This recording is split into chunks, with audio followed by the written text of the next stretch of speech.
Ciao everyone, I'm Rossella Rago from Cooking with Nonna and welcome back to my show.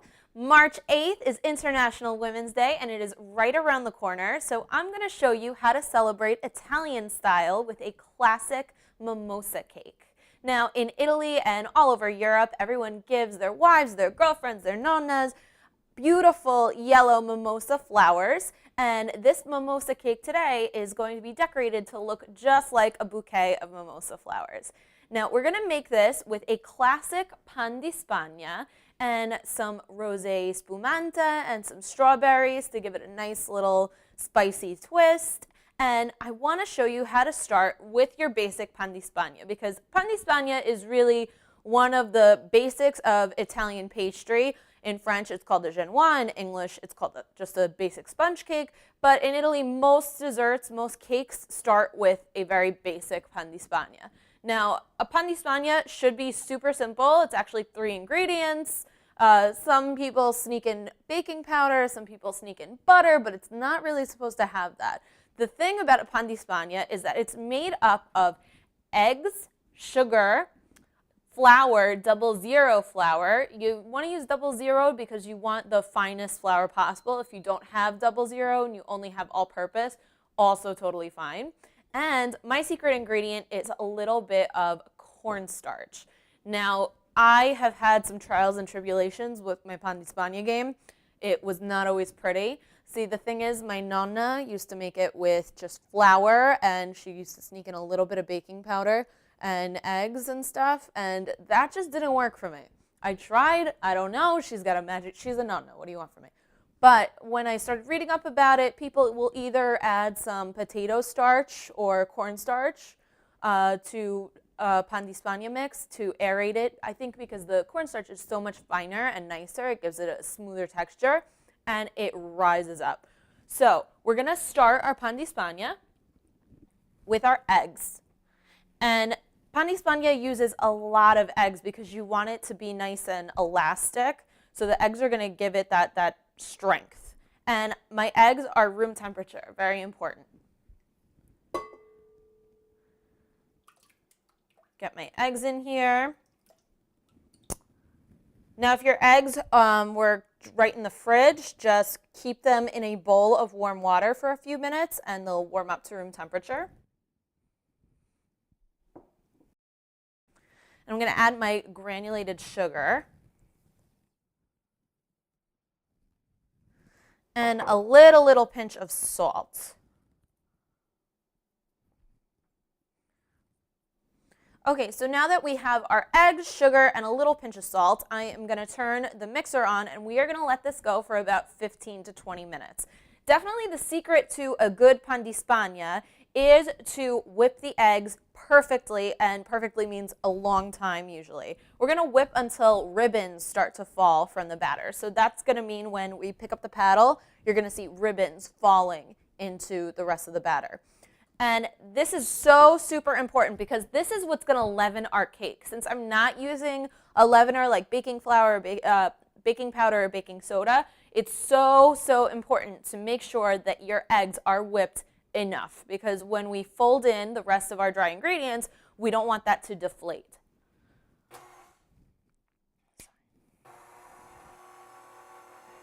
So until all the yolks break, I'm going to keep it a little bit lower, and then I'm going to crank it up to the highest setting possible, and we're going to let that go.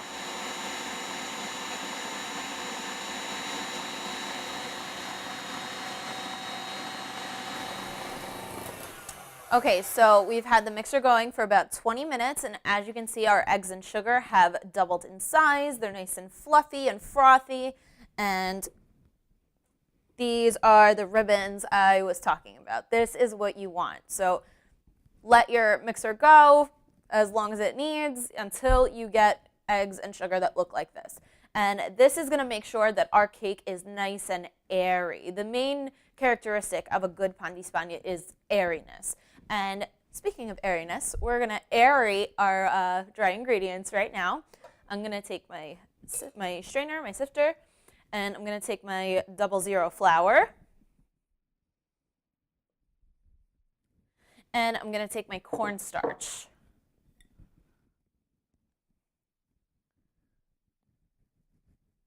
Now for the exact recipe and a full list of ingredients, you can just head over to cookingwithnonna.com. We have a link below.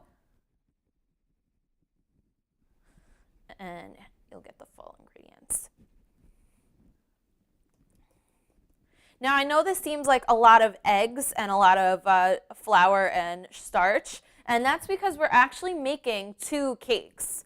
We're making 2 cakes because we're going to use one as the layers of our cake, the base of our cake, and we're going to use another one to decorate the cake. And I know it's interesting and it seems a little crazy, but that's how we're going to get that mimosa top.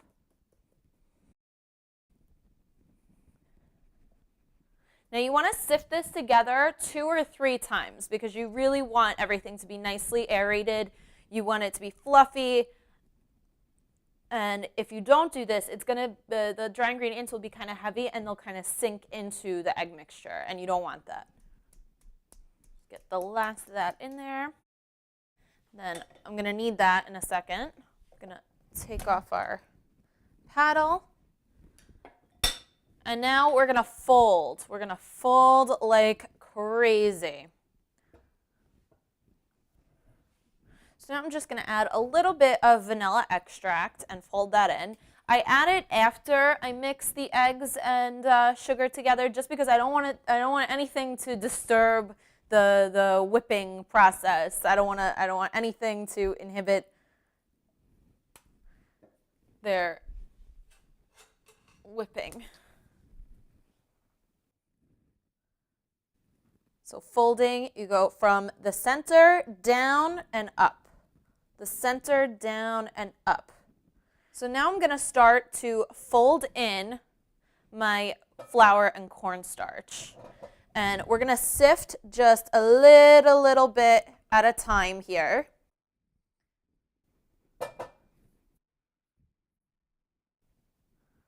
Just like that. You just want a really, really light snow, a little flurry right on top of your batter. And a little trick, you'll know if you whipped your eggs well enough, because if you do put your dry ingredients on top and they start to sink, that means your eggs have not been whipped enough. So go back and whip those. Okay, we're just going to fold that in until it disappears. Now you're going to do this little by little. Little by little. Did I mention little by little? Now, I promise you there is going to come a point in this process that you're going to just be like, can't I just put all of it in at once and fold it all in? And please fight that urge, because that will be a disaster. I cannot even tell you. It's going to totally deflate the eggs and sugar, and you're going to have a cake that is tough and low, like a little frisbee. It's not going to be pretty. So just do this a little bit at a time.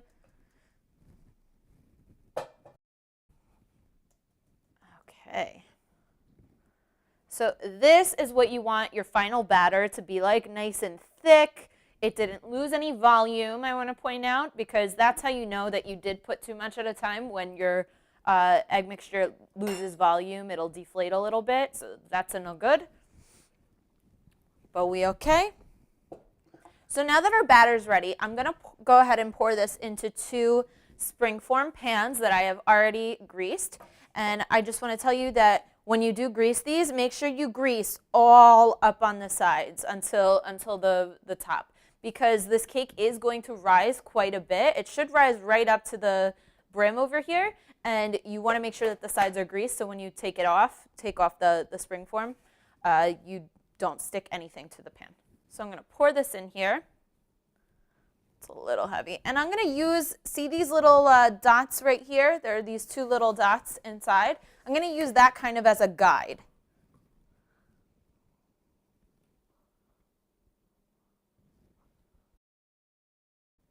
There we go.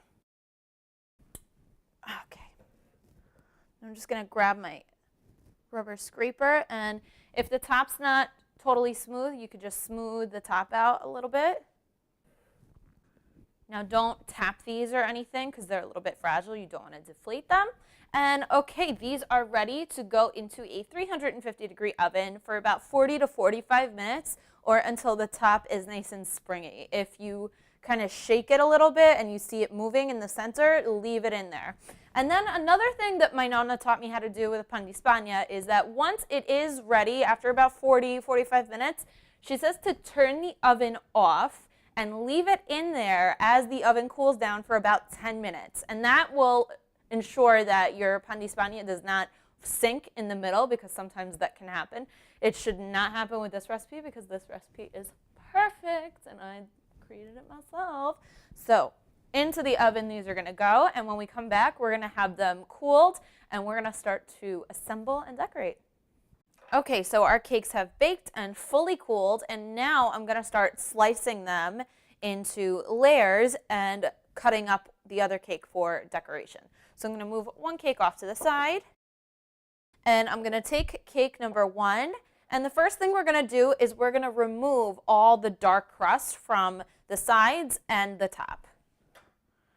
So I'm going to start with my handy dandy Nonna knife, move this over to my board. So you want to be careful to try and do it as close as possible because you don't want to waste too much of the cake or anything.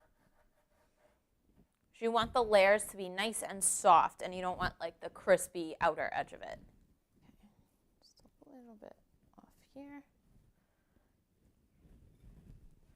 Okay, so now I have no crust on the outside, and I'm going to start to take off the top. So I'm going to go a little bit around the border first.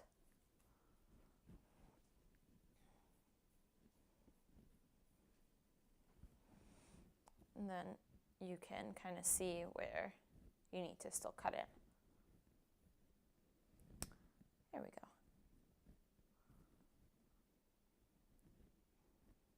Okay. Voila. Okay, now we're going to cut some layers to this cake, and ideally you want about 3 layers out of your pan di Spagna. And you don't want to worry about making them too thick. Just try and get 3 equal layers, however you could do it.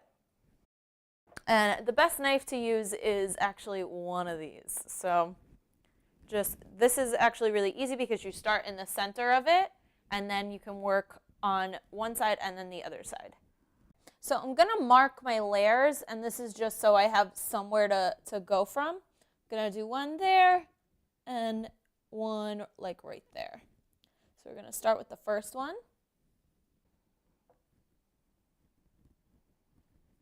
Okay.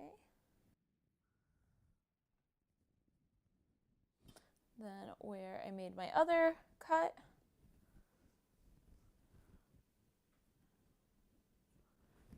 Okay. And here we go. And cake number 2, same thing. We're going to start out by trimming the dark crust.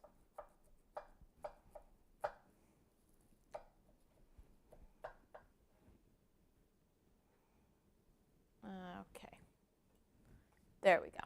Now this one, we're going to cut up into chunks. So on this one, I'm actually going to remove the bottom crust as well, just because the chunks need to be totally yellow. So I'm going to go in same way I did the top.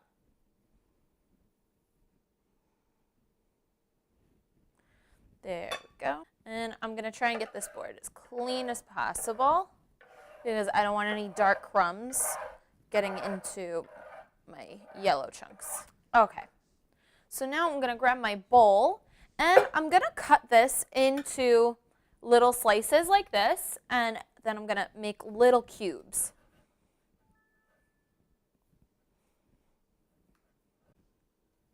And you can make the cubes as small or as large as you like. I like the little small ones, personally.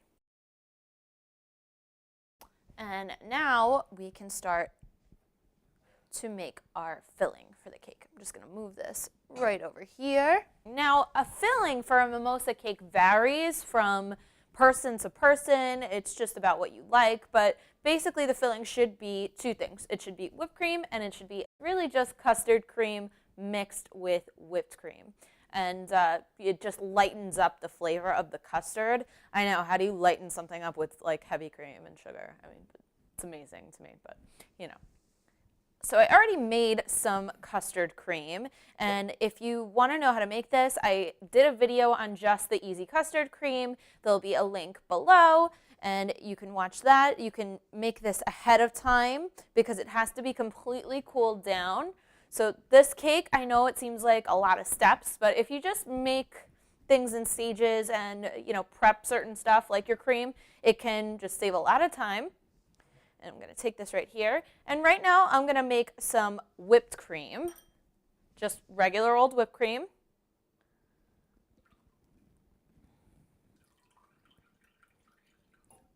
Heavy cream in my mixer. And a little bit of powdered sugar. Not too much, because we already have sugar in the custard.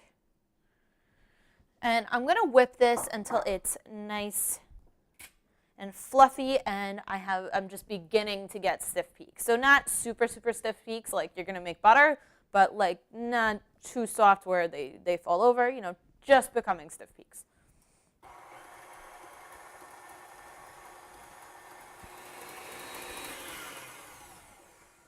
Okay, that's nice.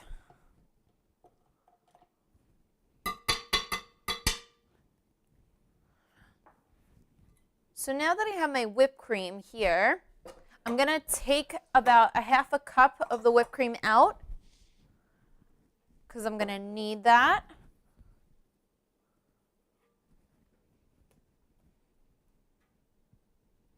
And I'm going to save that because that's going to be one layer of our mimosa cake. That right here. And now I'm going to take the custard and I'm going to fold the custard into the whipped cream.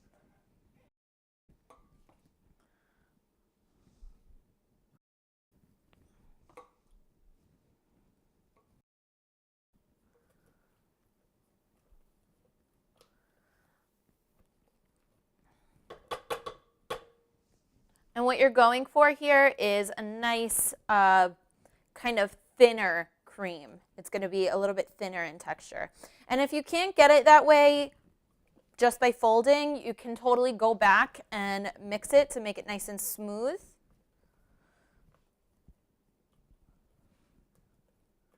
And this is going to work so nicely with the rest of our filling ingredients.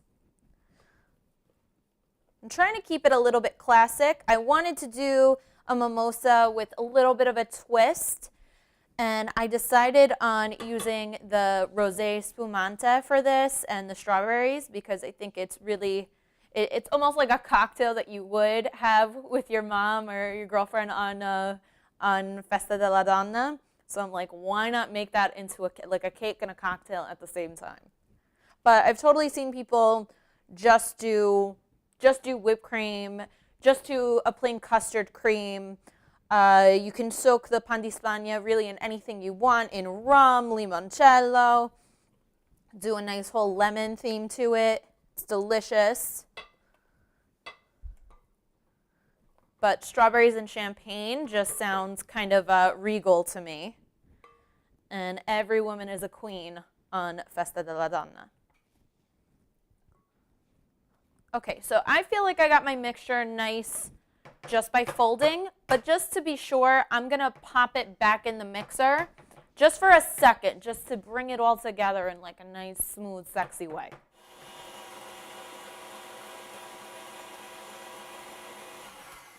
Beautiful. All right, so I'm going to put that right over here. And now we're going to start assembling the cake, and this is very, very exciting because we're going to make a beautifully domed cake, and I'm going to show you how to do that. I just have this Pyrex bowl, and I lined it with plastic wrap. And I'm going to take our first layer. Take one of the middle ones. This one that still has the dark on top, we're actually going to use this on the top. So we're going to save this one, and this is going to be the top of the cake. So this is going to go up here because when we flip it over, it'll be you get what I'm talking about. All right. Okay, so I'm going to take my first layer, and you just want to push it down. And then we're going to take our rosé spumante. And like I said, you can use regular spumante, you can use a champagne, you can use Prosecco, rum, limoncello. The possibilities are endless. I'm going to take a brush and just brush this nice. Now don't be cheap with the spumante in here because you really want the cake to be nice and moist.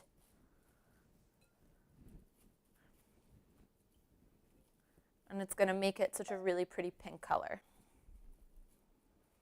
Please, if my Nonna was here, my Nonna is the queen of making cakes like super boozy.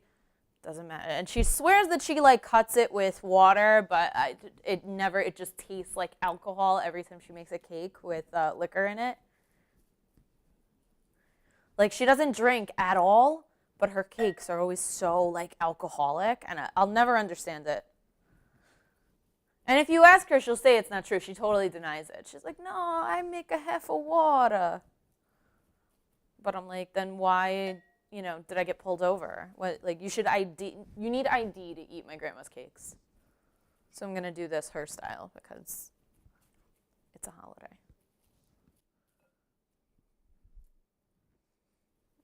Okay, so now we're going to take that whipped cream. I'm going to grab my spatula.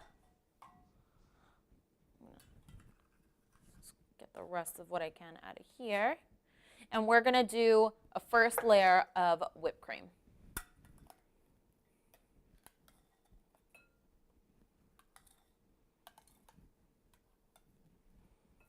Okay.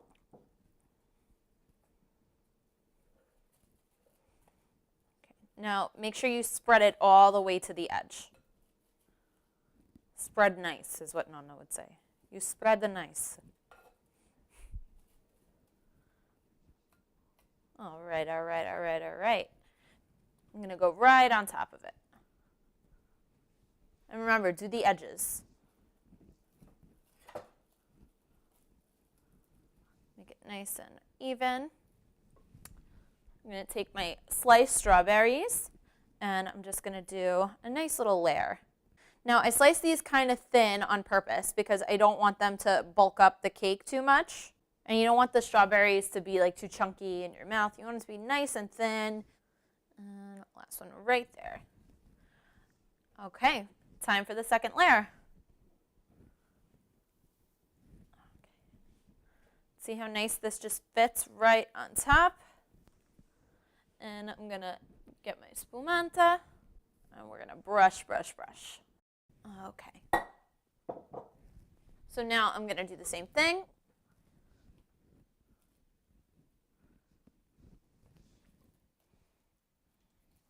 Again, make sure you go all the way to the edge. Right. And just smooth it out, make it even as you can.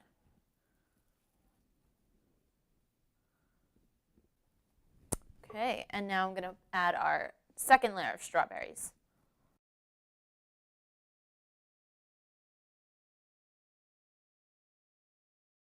Okay, so now we're almost done. I'm just going to add our final layer, our bottom layer to our cake. And I am going to moisten this with the spumante, of course. All right. So now I'm going to take the plastic wrap that's hanging over the edges, and I'm going to fold it over. Just like so.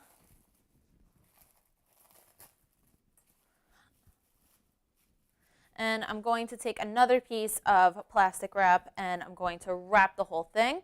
And then we're going to refrigerate this. Now this is going to set up in the fridge.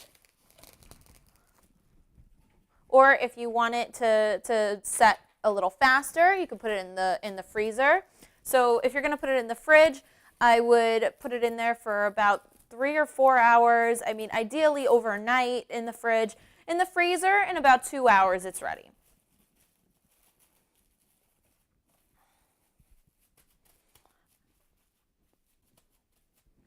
Okay, so we're going to pop this in the freezer for about 2 hours because I don't got overnight. So When we take it out, I'm going to show you how it's a beautiful dome shape. So we will be back when this is out of the freezer. Okay, so our mimosa cake has been chilling in the freezer for about 2 hours, and now it is time to unwrap it and we can finish frosting it and decorating it. So I'm just going to peel off the top layers of plastic, just like that. And I'm going to flip it onto this cake stand. So just to make sure that my decorating is nice and clean, I'm going to take this foil and position it here. I like foil better than parchment because parchment paper like moves around. You can't control it. I don't know why it does that. Okay, there we go.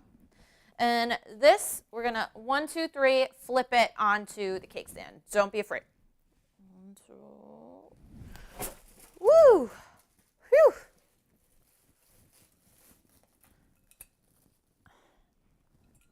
So I'm going to push this over here. And now we're just going to peel away the other plastic.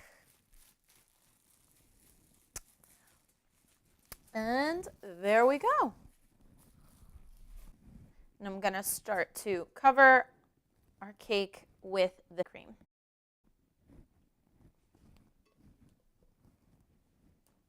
Now, this is an awesome make-ahead cake. You can make it, and the colder it is, the better. So I honestly suggest making it the night before you're going to go somewhere and leaving it in the bowl in the fridge for a few hours, or leaving it in the bowl in the fridge overnight. And then the day you have to go somewhere, you just take it out and frost it.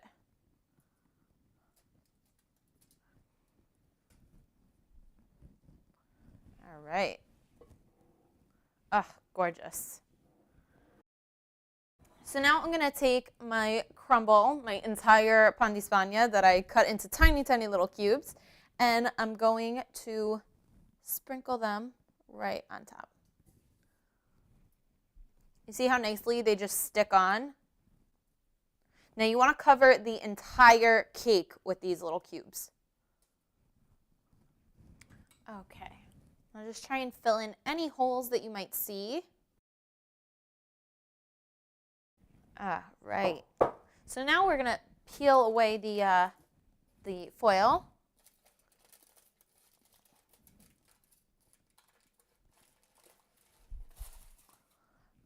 All right. Now, how beautiful does that look? Gorgeous. Now you can just leave it like this. I think it looks so pretty and simple like this. Or you could just finish it off with a really light dusting of powdered sugar. And it really, really does look like mimosa flowers. So, so pretty. Just gonna dust a little bit.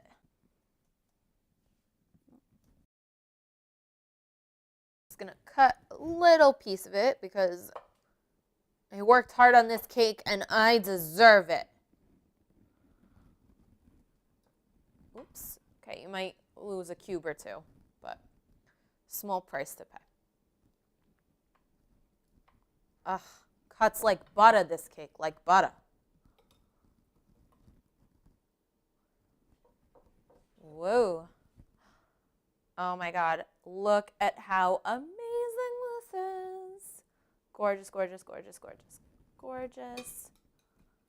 Ah, look at how beautiful. I gotta show you this. I gotta turn this around. Look at the inside of that. How crazy amazing does that look? Ah, this is so beautiful. I cannot wait.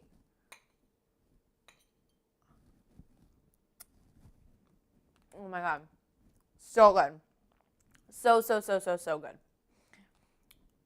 You taste everything. You taste the spumante, you taste the strawberry, it's creaminess. It's like a velvety, sexy mixture in here. I love, love, love this cake.